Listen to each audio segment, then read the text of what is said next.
অবাক করা বিষয়। কিন্তু আমরা এখানে এতগুলো মানুষ সর্বোচ্চ এক সপ্তাহের ভিতরে বন্টন ক্রিয়া শেষ করেছেন, এরকম মানুষ এখানে হাত তোলার মতো আমরা সেভাবে পাইনি। এই বাংলাদেশের বড় বড় জমিদারেরা ছিল, তাদের বংশধরেরা এখন ভিক্ষা করে অনেক। অতএব ছেলে মেয়ের জন্য সম্পদ রেখে যাবেন, তসরুফ করবেন, বৈষম্য করবেন, বোনকে দিবেন না, ভাই হিসাবে সব আটকে রাখবেন কেন? আপনার ছেলে মেয়ের জন্যই সেই 2 নম্বরটা করবেন। এরা যেটা ধরে রাখবে তার গ্যারান্টিটা কি? এরা যে রাস্তায় ভিক্ষার জন্য মানুষের সামনে হাত পাতবে না, গ্যারান্টিটা কি? আজ আমরা কথা বলবো অবহেলিত একটি ফরজ বিধান সম্পর্কে, যে ফরজ বিধানের অবহেলা এবং তার প্রতি অবজ্ঞা, এটা আমাদের সাবকন্টিনেন্টের মুসলমান সমাজের জন্য একটা লজ্জাজনক অধ্যায় বলতে পারি। কারণ ইসলামকে যারা প্র্যাকটিস করার চেষ্টা করি ব্যক্তিগতভাবে, জীবনের বিভিন্ন ধাপে বিভিন্ন ক্ষেত্রে আল্লাহ রাব্বুল আলামিনের বিধিবিধানগুলো মেনে চলার চেষ্টা যাদের মধ্যে আছে, এই ফরজ বিধানের অবহেলা তাদের মধ্যেও প্রকট। আর সেটি হলো বাবা মায়ের সম্পদে বোনের অধিকার এটা আদায় করা ফরজ নাকি সুন্নত।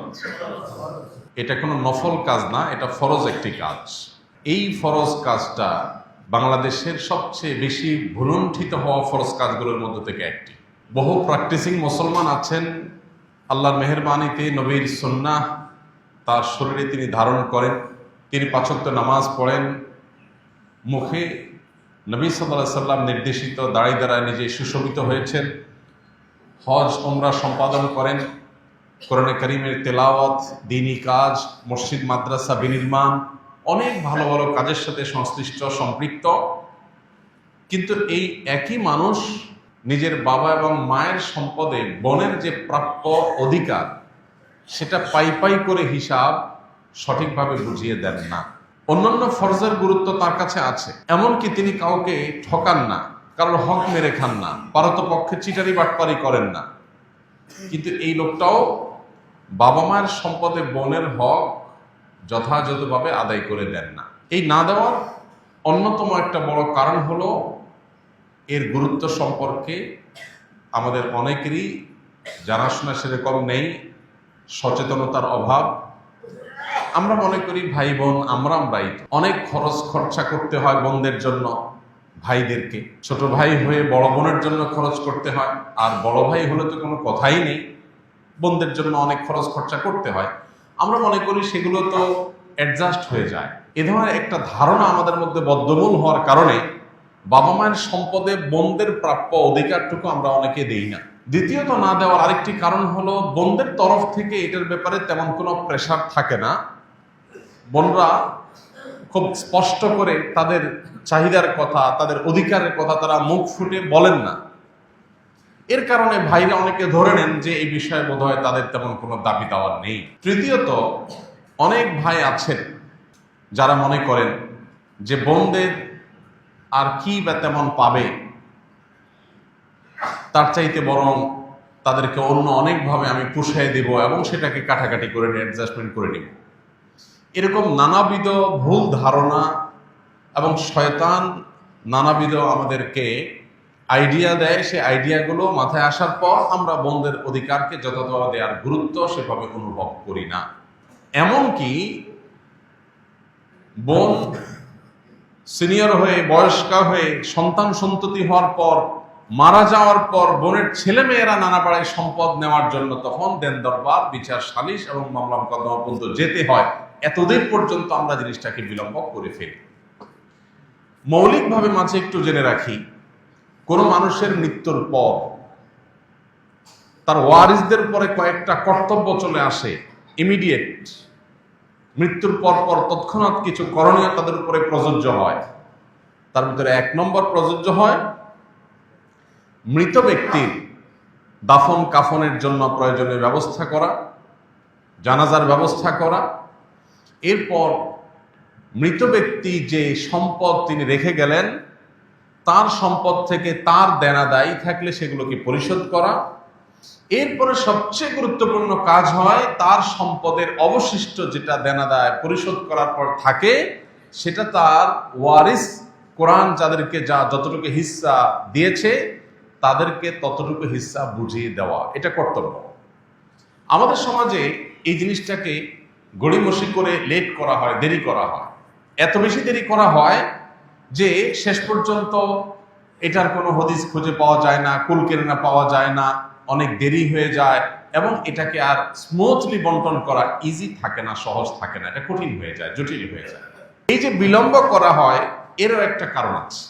সেই কারণটা হলো, অনেকে মনে করেন বাবা মা মাত্র দুনিয়া থেকে গেলেন, মাত্র লাশটা দাফন করে আসলাম, এখনো যদি ভাই বোন সবাই মিলে আমরা বসে যাই যে বাবা মা কি রেখে গেলেন, দায় দেনা কি আছে না আছে সেটা পরিশোধ করলাম, ভালো কথা, কিন্তু বাকিটুকু আমরা নিজেরা কে কত পাবো বন্টন করার জন্য যদি বসে যাই, সমাজের মানুষ কি বলবে? আমাদের সমাজ অনেক খারাপ কাজকে খারাপ মনে করে না, কিন্তু ভালো কাজকে খারাপ মনে করে। বাবা মার মৃত্যুর পর ভাই বোনরা বসে কি কি সম্পদ রেখে গেলেন, দায় দেনা কি আছে পরিশোধের ব্যবস্থা করে, বাকি কি থাকলো সেটা আমরা কে কতটুকু পাবো এটাকে ক্রিস্টাল ক্লিয়ার, একেবারে পরিষ্কার ভাবে পরস্পরের মধ্যে বন্টন করে নেওয়া, এটা তাদের উপরে ফরজ। এই ফরজ বিধানটাকে বিলম্ব করতে করতে 2-4 বছর নয়, 2-4 যুগ আমরা পার করে দেই। এরপরে দেখা যায় যে আগের সে মেন্টালিটি আর থাকে না, এর মধ্যে বহু পানি গড়িয়ে যায় নদীতে, বহু সময় পার হয়, মন মানসিকতা পরিবর্তন হয়, প্রেক্ষাপট পরিবর্তন হয়, এরপরে আর চাইলেও আগের মতো যখন বন্টন করা যেত সে বন্টন করার পথটা সেভাবে খোলা থাকে না। আমরা এখানে যারা আছি, কয়জন বলতে পারবেন যে আমার বাবা বা আমার মায়ের মৃত্যুর পর, আমার পরিবারের কোনো সদস্যের মৃত্যুর পর আমি 2-4-5 দিন 7 দিনের মধ্যেই তার সম্পদের বন্টনের কাজ শেষ করে ফেলেছি? এখানে কি কেউ আছেন? এখানে কেউ থাকলে এটা আমি দেখতে চাই যে রেশিওটা কিরকম। আমরা এখানে কয়েকশো মানুষ আছি, এর মধ্যে 2-4-5 জন কি আছেন যে 1 সপ্তাহের মধ্যে বন্টন করে ফেলেছেন? থাকলে একটু হাতটা তুলে একটু দেখাবেন। অবাক করা বিষয় কিন্তু আমরা এখানে এতগুলো মানুষ সর্বোচ্চ 1 সপ্তাহের ভিতরে বন্টন ক্রিয়া শেষ করেছেন, এরকম মানুষ এখানে হাত তোলার মতো আমরা সেভাবে পাইনি। এটা কিন্তু একটা ইন্ডিকেটর। আমি যে শুরুতে বলেছি অবহেলিত ফরজ, আমি যে শুরুতে বলেছি যে ফরজ সবচেয়ে বেশি বলন্টিত হচ্ছে, এই বিষয়টি কি প্রমাণ হলো এখন যে আমরা এখানে একজন মানুষও নাই যে বাবা মার মৃত্যুর পর 1 সপ্তাহের ভিতরে বন্টন করেছে। আলহামদুলিল্লাহ অনেকের বাবা মা এখনো বেঁচে আছেন, স্ত্রী স্বামী বেঁচে আছেন, তাদের তো অপশনই আসে নাই, কিন্তু যাদের আসছে তারা কয়জন এটা কাজ করেছে? করিনি আমরা বেশিরভাগ। ওই যে কেন করি নাই? কারণ যখনই ভাই বোন মিলে বন্টন করতে বসবেন, এলাকার মানুষজন বলবে ছি ছি ছি, বাপটার লাশ দাফন করে এসে পারলো না, এখনই তারা ভাগ বন্টনের জন্য বসে গেছে, কত খারাপ। আমাদের সমাজে কারোর প্রয়োজন হয়েছে, সে বিয়ে করেছে, এটা নিয়ে বহু লোক বহু কথা বলবে। একজনের স্ত্রী মারা গেছেন, বয়স হয়ে গেছে, সিনিয়র মানুষ 50-60-70-এর ঘরে চলে গেছে বয়স, তিনি আরেকটা বিয়ে করেছে, ছুঁই ছুঁই রব পড়ে যায়, ফিস ফিস ফিস ফিস করে আলাপ আলোচনা শুরু হয়ে যায়। লোকটা কি খারাপ কাজ করেছেন না ভালো কাজ করেছেন? কিন্তু এটা নিয়ে সমালোচনা হয়। এই সমাজটাকে যদি আমরা পরিবর্তন না করতে পারি, তাহলে দিন দিন মানুষের অধিকারগুলো একটা পর একটা পায়ের নিচে পিষ্ট হতে থাকবে। আমাদেরকে সংগ্রাম চালাতে হবে। কেউ ফিসফিস করতে আসলে প্রতিবাদ জানাতে হবে, লোকটা কোনো অন্যায় করে নাই, কেন আপনি সমালোচনা করছেন, কেন এটাকে খারাপ ভাবে নিচ্ছেন? আমরা যখন ভালো কাজকে অ্যাপ্রিসিয়েট করবো না, তখন সমাজে ব্যভিচার হবে, অন্যায় হবে, অনাচার হবে, তলে তলে অনেক অপরাধ কর্ম হবে। প্রথমত এই ট্যাবু ভাঙতে হবে। বাবা মার মৃত্যুর পর দ্রুততম সময়ের মধ্যে সম্পদের বন্টন করা দোষের কোনো বিষয় নয়, বরং এটা ভালো বিষয়। কোন অর্থে ভালো? কারণ এটা যদি বিলম্ব করা হয়, তখন প্রপার বন্টনের পথ দিন দিন সুগম হবে না আরো কঠিন হবে? কঠিন হবে। একটা ভাই অবিবাহিত আছে, যদি আপনি 10 বছর 15 বছর 20 বছর লেট করেন, এর মধ্যে তার বিয়ে হবে, তার ছেলে মেয়ে হবে, তার ফ্যামিলির একটা আলাদা আইডিওলজি আছে, তাদের চিন্তাধারা আছে, মন মানসিকতা আছে, সেটার প্রভাব পড়বে। কারোর গায়ের জোর বাড়বে, সেই গায়ের জোর দিয়ে দখল করার প্রবণতা বাড়বে। যদি মৃত্যুর পরপর বন্টন করা হয়, সবার মন মানসিকতাও নরম থাকে, আল্লাহর ভয়ও থাকে, যথাযথভাবে বন্টন করার পথটা তুলনামূলকভাবে ইজি থাকে। কিন্তু না, আমাদের দেশে জমি জমা নিয়ে যত ভেজাল হয়, বিশেষ করে গ্রামে, এই ভেজালগুলো সব হয় ঈদের বন্ধে। কখন হয়? ঈদের বন্ধে। ঢাকা থেকে, চিটাগাং থেকে, বিদেশ থেকে, বিভিন্ন বিভাগীয় জেলা শহর থেকে ছুটিতে গ্রামে ঈদ কাটাতে যায়। ঈদের দিনটা কোনো রকম ঠিক মতো চলে, ঈদের নামাজ পড়ে আসে, সেমাই চিনি খায় টায়, সবার বাসায় যাওয়া আসা করে, ওকে। এরপরের 2 দিন 3 দিন চলে ডরবা, জমি জমা নিয়ে গন্ডগোল। ভাইরা আমার, এই একটা জায়গায় আমাদেরকে বড় ধরনের সংশোধনী আনতে হবে যে কোন মানুষের মৃত্যুর পর তার পরিত্যক্ত সম্পদ থেকে তার কাফন দাফনের ব্যবস্থা করার পর, ধার দেনা পরিশোধ করার পর অবশিষ্ট সম্পদ অনতিবিলম্বে ওয়ারিসদের মধ্যে বন্টন করে দিতে হবে। আল্লাহ আমাদেরকে তৌফিক দান করুন। আমরা যদি সচেতন হই, সমাজটাকে সচেতন করবার উদ্যোগ গ্রহণ করি, ইনশাআল্লাহ বহু অনাচারের পথ বন্ধ হয়ে যাবে। এই ক্ষেত্রে আমি যেটা বলছিলাম, বোনদের হক এটা আদায় করার ক্ষেত্রে যে গড়িমসি করা হয়, এর অন্যতম কারণ হলো যে দেরি করা হয়, এরপরে অনেক দিন হয়ে যায়, ততক্ষণে আসলে আর ওই আগের মতো মন মানসিকতা এবং সেরকম পরিবেশ পরিস্থিতি প্রেক্ষাপট আর থাকে না, দেরি হয়ে যায়। এই জন্য এই জিনিসটা আমাদের করা উচিত হবে না। এবং বিশেষ করে অন্যান্য ওয়ারিসদের হক কম বেশি দেওয়া হয়। 2 জন ভাই থাকলে তারা নিজেরা ঠিকই ভাগ বন্টন করেন, একটা মিলমিশের মধ্যে, একটা বোঝাপড়ার মধ্যে তারা আসেন। যেই লোকটা বঞ্চিত থাকে পরিবারের বাপের বা মায়ের সম্পদের মধ্যে, তার নাম হলো বোন। ভাইরা মা, এক্ষেত্রে একটা ঘোড়া যুক্তি শয়তান আমাদের মনের মধ্যে তৈরি করে দেয়, সেটা হলো বোনকে বিয়ে দিতে অনেক টাকা খরচ হয়েছে, কয়েক লাখ টাকা খরচ হয়েছে। অনেক বাবা জীবদ্দশায় এগুলো মিটমাট করে দেয়, মেয়েদেরকে বলে, দেখো মা, তোমার বিয়েতে তো অনেক টাকা খরচ হয়েছে, অনেক মানুষ খাওয়াইতে হয়েছে, বাজার সদাই করতে হয়েছে, অনেক জিনিসপত্র যৌতুক দিতে হয়েছে, স্বর্ণ গহনা কিনতে হয়েছে, তো তুমি আর দায় দাবি রাখিও না। এটা অনেক মা, অনেক বাবা বলেন। খুবই গর্হিত এবং জঘন্য একটা কাজ। সন্তানের বিয়ে দেওয়া, বিশেষ করে কন্যা সন্তানের বিবাহ দেওয়া, এটা বাবার উপরে দায়িত্ব এবং কর্তব্য। 2 টাকা খরচ করে দিবেন না 2 লক্ষ টাকা খরচ করে দিবেন, এটা বাবাকে ব্যবস্থা করতে হবে, তাকে সিদ্ধান্ত নিতে হবে।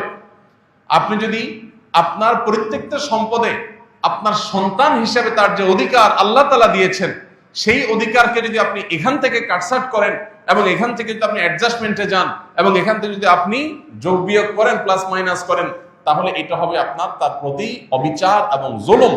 বাবা হয়েছেন দেখে, মা হয়েছেন দেখে সন্তানের প্রতি জুলুম করবেন, এত সহজ না। প্রত্যেকটা মানুষের বিচার হবে কিয়ামতের ময়দানে। সন্তান হিসেবে বাবার হক নষ্ট করলে যেরকম বিচার হবে, বাবা হিসেবে সন্তানের হক নষ্ট করলে তার বিচারও হবে। অনেক বাবা মা আছেন মনে করেন, আমি তো বাবা, আমি তো মা, যা খুশি তা করবো। জি না, আপনি সন্তানদের মধ্যে যদি বৈষম্য করেন, অবিচার করেন, জুলুম করেন, কিয়ামতের ময়দানে অবশ্যই আল্লাহর কাছে আপনাকে জবাবদিহি করতে হবে। এই জন্য ভাইরা আমার, আল্লাহ যাদেরকে ছেলে মেয়ে দিয়েছেন, খবরদার, মেয়েদের হক থেকে বঞ্চিত করার জন্য তাদের পেছনে খরচ করেছেন, এই যুক্তিতে তাদেরকে যদি আপনি কনভিন্স করেন এবং তারা মুখ দিয়ে যদি বলেও ঠিক আছে বাবা, তারপরে এটা উচিত হবে না, এটা অন্যায় হবে এবং কিয়ামতের ময়দানে আপনাকে আসামির কাঠগড়ায় দাঁড়াতে হতে পারে। বরং আপনি অভিভাবক হিসাবে আপনার কর্তব্য হলো সন্তানদেরকে ওসিয়ত করে যাওয়া যে খবরদার, আমার মৃত্যুর পর আমার সম্পদ থেকে তোমরা ভাই বোন কোরআন বর্ণিত হিস্সা অনুযায়ী তোমরা বন্টন করে নিবা, কোনো প্রকার হেরফের করবা না, গায়ের জোর খাটাবা না, বৈষম্য করবা না, জুলুম করবা না, কারোর হক মেরে খাবে না। এই ওসিয়ত যদি আপনি করে যান, এরপর যদি সন্তানরা তুসরুফ করে, তাদের মধ্যে কেউ জুলুম করে, একজন আরেকজনকে ঠকায়, আল্লাহর কাছে আপনি অভিভাবক হিসাবে আপনার দায় অন্তত থাকবে না যদি আপনি ওসিয়তটা আপনি করে যান। অতএব আমরা চেষ্টা করবো তো ইনশাআল্লাহ সন্তানদেরকে সেই মানসিকতা দিয়ে আমরা গড়ে তুলব।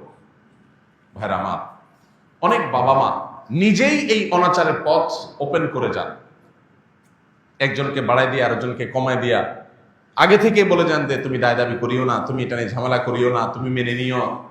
সন্তান হিসাবে লজ্জায় পড়ে নানা কারণে বাবা মার মুখের উপরে কথা বলতে পারে না, বাবার সম্পদ বাবার সাথে কিভাবে ঝগড়া করবো মেনে নেয়, কিন্তু না, এটা করা উচিত হবে না। দেখুন, আল্লাহ রাব্বুল আলামিন মিরাজ সম্পর্কে কোরআনে কারিমে নন-স্টপ বিধিবিধান দিয়েছে। সবচেয়ে দীর্ঘতম কোরআনের যে আয়াতগুলো আছে, সবচেয়ে বড় আয়াতগুলো আছে, সে আয়াতগুলোর মধ্যে থেকে অন্যতম আয়াত হলো মিরাসের আয়াত, অর্থাৎ কোন মানুষের মৃত্যুর পর তার পরিত্যক্ত সম্পদ বন্টনের আয়াত। কেন এত বড় আয়াত? ইউসিকুমুল্লাহু ফি আওলাদিকুম লিযযাকারি মিথলু হাজ্জিল উনসায়াইন, একটা বড় আয়াত। মিরাস সম্পর্কে কোরআনের সবচেয়ে দীর্ঘতম আয়াতগুলোর মধ্যে থেকে মিরাসের আয়াতগুলো কেন বড়? মৌলিকভাবে মিরাসের কয়েকটা বেশ বড় বড় আয়াত কেন আছে? কারণ মানুষের মৃত্যুর পর তার সম্পদ বন্টনের বিষয়টা এত গুরুত্বপূর্ণ যে আল্লাহ রাব্বুল আলামিন এই বিষয়ে কথা বলে একদম শেষ করে তারপরে ফুল স্টপ দিয়েছেন, তার আগে দেননি।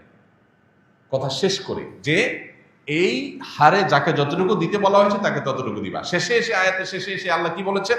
খুবই গুরুত্বপূর্ণ এবং আমাদের জন্য তাৎপর্যপূর্ণ। আল্লাহ বলেছেন, আবাউকুম ওয়া আবনাউকুম, আবাউকুম ওয়া আবনাউকুম লা তাদরুনা আইয়ুহুম আকরাবু লাকুম নাফআ। প্রত্যেকটা সম্পদ বন্টনের ক্ষেত্রে যে তসরুফ করা হয়, যে হেরফের করা হয়, যে বৈষম্য করা হয়, যে জুলুম করা হয়, এটা কেন করা হয়? বাপে মনে করে, মায়ে মনে করে অমুক সন্তানকে বেশি দিয়ে দিলে আমার লাভ হবে, অমুকে দিয়ে দিলে আমার ক্ষতি হবে।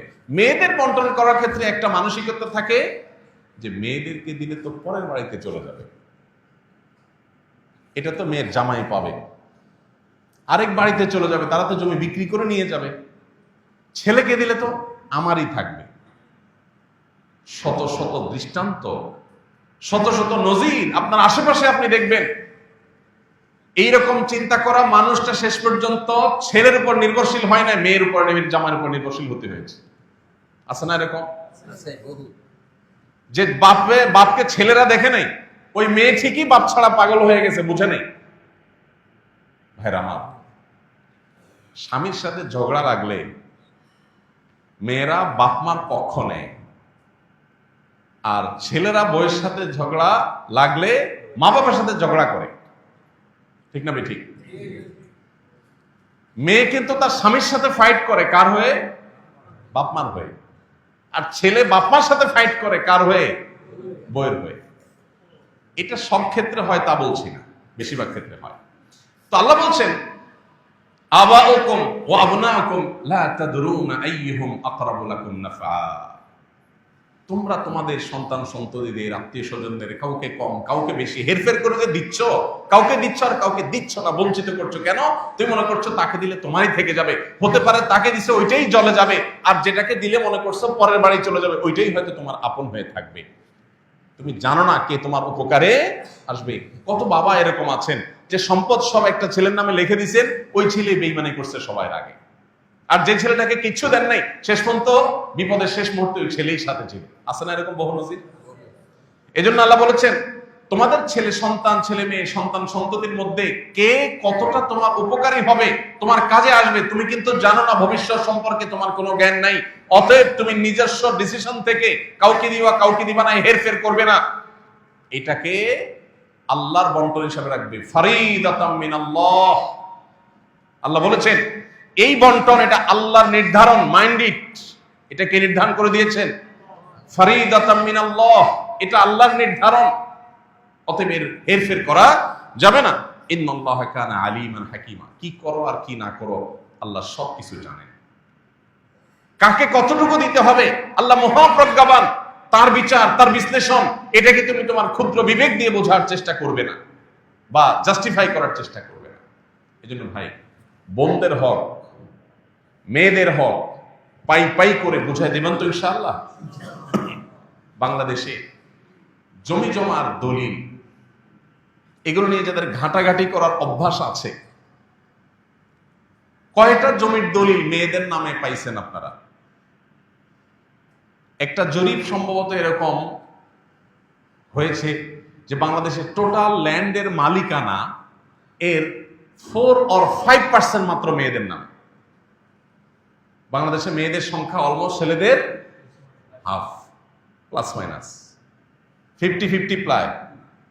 তাহলে জমি জমার মালিকানা, অন্তত দলিল আপনি পরিমাণের বেশি পেতে পারেন, দলিল তো দুজনের দুইটা হবে, কিন্তু মাত্র 4 or 5% জমি মেয়েদের নামে, আর বাকি 95% ছেলেদের নামে। কত বড় জুলুম, কত বড় অবিচার এ দেশে প্রতিষ্ঠিত হয়ে আছে।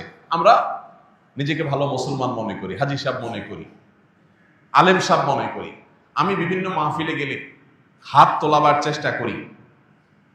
কোন সব সেই সুপুরুষ আছেন যারা হাত তুলে বলতে পারবেন যে আমার বাবা মা, আমার মায়ের মৃত্যুর পর আমার বোনদের হক পাই পাই করে বুঝাই দিছি?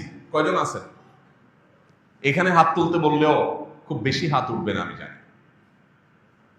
এই যে একটা লজ্জাস্কর অধ্যায় আমাদের, এই অধ্যায়কে কবর রচনা করতে হবে, এই অধ্যায়ের অবসান ঘটাতে হবে। এর জন্য সংকল্প দরকার। ভয়কে জয় করতে হবে। সম্পদ দেওয়ার মালিক কে? সম্পদ রাখার মালিক কে? এই বাংলাদেশের বড় বড় জমিদারেরা ছিল, তাদের বংশধরেরা এখন ভিক্ষা করে অনেকে, আছে না নেই? অতএব ছেলে মেয়ের জন্য সম্পদ রেখে যাবেন, তসরুফ করবেন, বৈষম্য করবেন, বোনকে দিবেন না, ভাই হিসাবে সব আটকে রাখবেন কেন? আপনার ছেলে মেয়ের জন্যই সেই 2 নম্বর এটা করবেন। এরা যেটা ধরে রাখবে তার গ্যারান্টিটা কি? এরা যে রাস্তায় ভিক্ষার জন্য মানুষের সামনে হাত পাতবে না, গ্যারান্টিটা কি? অতএব যার যার পাওনা আমি বুঝাই দিব। জীবনে আল্লাহ তাআলা অদৃশ্য এবং সারপ্রাইজড রিজিক আমাকে দিবেন, বরকত আমাকে দিবেন ইনশাআল্লাহ। আল্লাহ তাআলা বলেছেন, ইয়া আইয়ুহাল্লাযীনা আমানু লা তাকুলু আমওয়ালাকুম বাইনাকুম বিল বাতিল। হে ঈমানদাররা, তোমরা একে অন্যের হক মেরে খাইও না অন্যায় ভাবে। আমার বাবা মারা গেছেন, যাই রেখে গেছেন, এখানে আমার বোনের হক আছে, এটা আমি দিলাম না। ঘড়ি মশাই করে, ধানাই বানাই করে, বুঝটুজ দিয়ে আমি রেখে দিলাম, তাহলে তার সম্পদটা আমি অন্যায়ভাবে ভক্ষণ করলাম। নবী করিম সাল্লাল্লাহু আলাইহি ওয়াসাল্লাম একটা হাদিস সহিহ বুখারী ও মুসলিমে এক জায়গায় বর্ণনা করেছে। তিনি বলেছেন, মানিকতাতা শিবরাম মিনাল আরদ যুলমা, কেউ যদি কারোর অন্যায়ভাবে 1 বিঘত সম্পদ আত্মসাৎ করে, 1 বিঘত সম্পদ আত্মসাৎ করে, যারা আইল ঠেলেন, কত বিঘত যে ঠেলতে ঠেলতে নিয়ে গেছেন আল্লাহ জানে। 1 বিঘত সম্পদ যদি কেউ কারোর আত্মসাৎ করে, নবীজি সাল্লাল্লাহু আলাইহি ওয়াসাল্লাম বলেছেন 7 তবক জমিনকে কিয়ামতের ময়দানে তার গলায় ঝুলিয়ে দেওয়া হবে। কত জমিন লাগে তোর নেই, সেদিন মৃত্যু হবে না, কষ্ট যন্ত্রণা এটা ঠিকই হতে থাকে। ভাইরা আমার, আল্লাহ রাব্বুল আলামিন আল্লাহর বিধিবিধানের সামনে আমাদেরকে আত্মসমর্পণ করার, সেরকম ঈমানি শক্তি ধারণ করার তৌফিক নসিব করুন। আমিন। ভাইরা আমার, আমরা আমাদের বোনদের হক যদি মেরে খাই, তাদের হক যদি নষ্ট করি, সম্পদ যদি আত্মসাৎ করি, তাতে কি হবে? প্রথমত জীবনের বরকত চলে যাবে। এই যে সম্পদ রাখবেন, এই সম্পদ আসলে তেমন কোনো কাজে আসবে না। সম্পদ রাখবেন, সাথে ক্যান্সার চলে আসতে পারে, কিডনি ড্যামেজ হয়ে যেতে পারে, হার্টে ব্লক হতে পারে, এমন কিছু হতে পারে যে সম্পদ মারছেন বোনের 5 লাখ টাকার রোগ আল্লাহ ধরায় দিবে 10 লাখ টাকা, টেরও পাবেন না। দ্বিতীয়ত, এটা সাধারণ হারাম না, আত্মীয়তার বন্ধন ছিন্ন করার হারাম। আত্মীয়তার বন্ধন ছিন্ন করার হারামটা, এটা আরো জঘন্য হারাম। এর পাশাপাশি আরেকটা বিষয় থাকে এখানে, সেটা হলো যে কখনো কখনো বোনরা হয়তো ছোট থাকে, এতিম হলে সেক্ষেত্রে এতিমের হক মেরে খাওয়ার আরেকটা গুনাহ এখানে যুক্ত হয়, কতগুলো অপরাধ এখানে যুক্ত হয়। আর এই জন্যই আল্লাহর ভয় অন্তরে লালন করতে হবে। নবী সাল্লাল্লাহু আলাইহি ওয়াসাল্লাম বলেছেন, লা ইয়ারবু লাহমুন নাবাতা মিন সুহতিন, কারণ শরীর যদি হারাম উপার্জন দ্বারা গঠিত হয়, ফান্নারু আউলা বিহি, তাহলে জাহান্নামের আগুন সেই শরীরের জন্য অধিকতর উপযুক্ত। এই হারাম উপার্জনকারী ব্যক্তির দোয়া কবুল হয় না, ইবাদত কবুল হয় না, আমল কবুল হয় না, নেকামল কবুল হয় না, আল্লাহর কাছে সে দায়ী হিসাবে থাকে। আল্লাহ রাব্বুল আলামিন আমাদের সবাইকে সতর্ক এবং সচেতন থাকার তৌফিক দান করুন। আমরা সবাই দায়িত্বশীল হব তো ইনশাআল্লাহ। বোনদের হক না দেওয়ার ক্ষেত্রে একটা খোলা যুক্তির কথা বলেছি যে তাদেরকে বিয়ে দেওয়া হয়েছে, অনেক টাকা খরচ হয়েছে। বাবা থাকলে বাবার দায়িত্ব, বাবা যদি মারা যান বিয়ে দেওয়ার দায়িত্ব কার? ভাইদের। আপনি দায়িত্ব পালন করেছেন, কোনো অনুকম্পা অনুগ্রহ করেন নাই যে ওইটাকে কাটাকাটি করবেন। অর্থাৎ বিয়েতে যে টাকা গেছে ওই টাকা আপনি কাটাকাটি করে সম্পদ দিবেন না সেখান থেকে, না, এটা করার সুযোগ নেই। এক। দ্বিতীয়ত, আমাদের সমাজে অনেক বড় বড় কুসংস্কার আছে এই সংক্রান্ত। এর ভিতরে মেয়েদের হক মেরে খাওয়ার জন্য ছেলেরা একটা কুসংস্কার বানাইছে, সেটা হলো বাবার বাড়ির হক নিলে এটা সয় না। শুনছেন আপনারা? হাইরে হাইরে হাইরে, মানে বাটপারি এই লেভেলের সম্ভব? আপনি চিন্তা করেন, একই বাবার সম্পদ, ছেলে সব আগলে ধরে রাখবে, ভোগ করবে, তার সইবে, কোনো অসুবিধা নেই।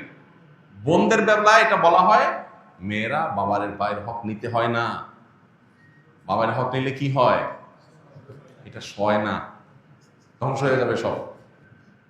এটা রেখে যাও, এটা আমার কাজে লাগবে। কত নম্বরের বাটপারে চিন্তা করে, কত বড় ডাহা মিথ্যা কথা। ডক্টর খন্দকার আব্দুল্লাহ জাহাঙ্গীর রহমানের কাছে প্রশ্ন করা হয়েছিল, কোনো ভাই যদি বোনের হক মেরে খায় বাবার সম্পদে, তাহলে বোন তার বিরুদ্ধে মামলা মোকদ্দমা করে বিচার বসিয়ে এটা আদায় করাটা উচিত হবে কিনা বলে, নাকি মাফ করে দেওয়া উত্তম? ডক্টর আব্দুল্লাহ জাহাঙ্গীরুল্লাহ বলেছেন তার বিরুদ্ধে মামলা মোকদ্দমা করে আদায় করাটা উত্তম। কেন উত্তম? বলেন যে বোন যতই মুখ দিয়ে বলুক তার মনে কষ্ট থাকবে, এখানে আরো মানুষের হক জড়িত আছে। মামলা মোকদ্দমা করে যেভাবে হোক জোর জবরদস্তি করে যদি নিজস্ব হকটা আদায় করতে পারে, তাহলে এই ভাইটা কিয়ামতের দিন পাকড়াও থেকে বেঁচে যাবে, এটা তার উপকার হলো। এই জন্য ভাই, বাবার বাড়ির হক মেয়েরা নিলে তাদের সয় না, এই ডাহা মিথ্যা কথার বিরুদ্ধে আমাদের সংগ্রাম করতে হবে। দ্বিতীয়ত, আমাদের সমাজে মেয়েরা বাবার বাড়ির হক নিয়ে গেলে এটাকে অনেকে খারাপ চোখে দেখে, মনে করে যে আরে এটা কোনো কথা হলো। মেয়েরাও হেজিটেশন করে নিতে চায় না, কারণ বিয়ের পর স্বামীর সংসার করতে চলে যায় শ্বশুর বাড়িতে, কিন্তু তার নাইটা পোতা আছে তো বাবার বাড়িতে, যার কারণে বাবার মায়ের প্রতি টানটা ঠিকই থাকে। বিয়ের পর 30 বছর 40 বছর 50 বছর পার হওয়ার পরেও, বার্ধক্য এসে গেলেও তখনও মনে চায় একটু বাবার বাড়িতে যাই, একটু ঘুরে। তো যদি হক নিয়ে আসি তাহলে কোন মুখে সেখানে আবার যাব, এরকম একটা ব্যাপারও থাকে।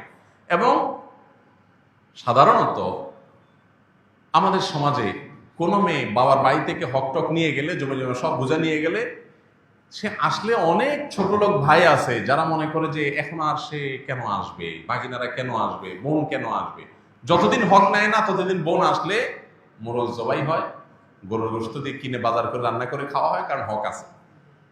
আর হক নিয়ে গেছে তখন মনে হয় পর হয়ে গেছে, এখন পর্যন্ত তার আসার কোনো রাইট নেই। পরিষ্কার জেনে রাখা দরকার, ভাই এবং বোনের সম্পর্ক কি শুধু সম্পদকে কেন্দ্র করে? অতএব বোন যদি তার প্রাপ্য হক বুঝিয়ে নেয়, তারপরও মৃত্যু পর্যন্ত এই বোনের সাথে সুসম্পর্ক বজায় রাখতে হবে। এবং বাবার বাড়িতে, ভাইয়ের বাড়িতে বেড়াইতে আসার অধিকার বোনের ঠিকই থাকবে, আবার ভাইয়েরও কর্তব্য থাকবে বোনের বাড়িতে গিয়ে বেড়ানো এবং তাকে দেখা খোঁজ খবর নেওয়া।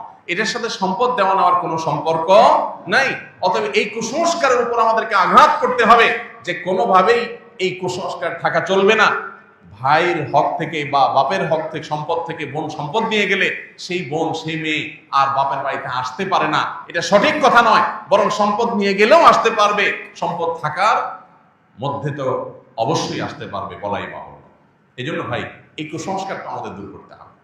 অনেক ক্ষেত্রে দেখা যায় একটা সিন ক্রিয়েট করা হয়। কিরকম সিন ক্রিয়েট করা হয়? মেয়েদের সম্পদ মারার ক্ষেত্রে দুইটা সিন ক্রিয়েট হয় সাধারণত। একটা হয় বাসর ঘরে, মহর দেওয়ার বেলায় আসলে ফুসলায়া ফাসলায়া, মেয়েরা লাজুক প্রকৃতির হয়। বাঙালি মেয়ে, মুসলিম মেয়ে আরো বেশি লাজুক হয়, যত ধার্মিক তত লাজুক হয়।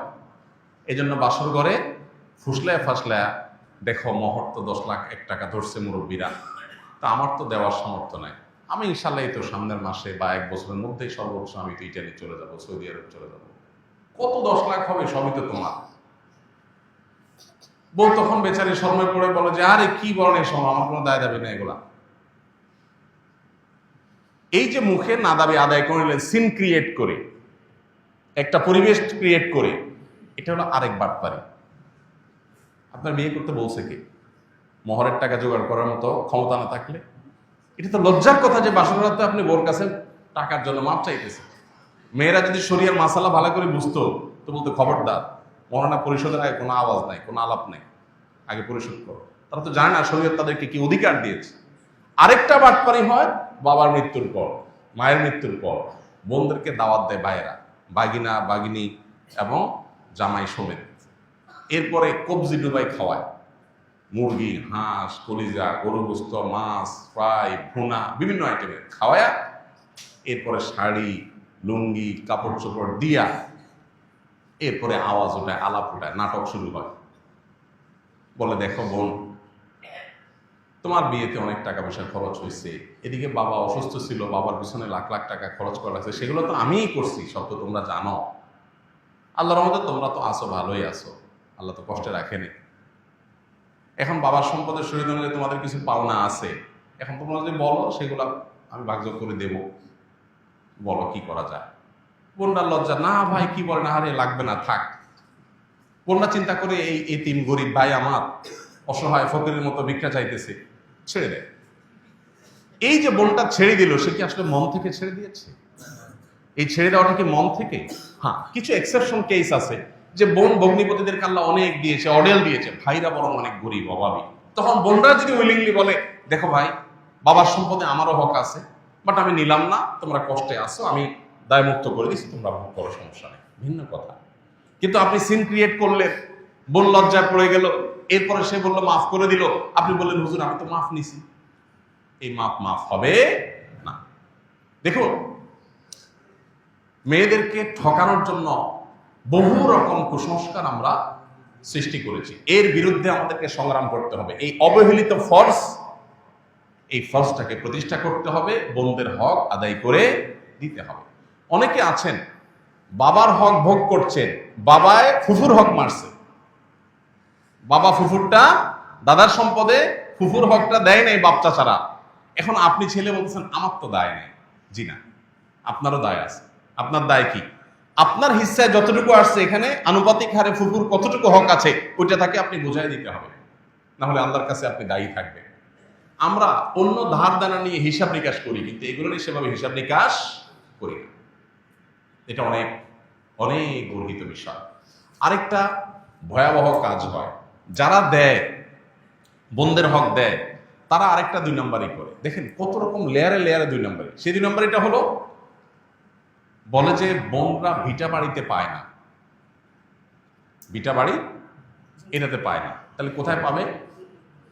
নাল জমিতে। এখন ধরেন ভিটা আছে 1 বিঘার, ধানের ক্ষেত আছে 2 বিঘার, মোট 3 বিঘা।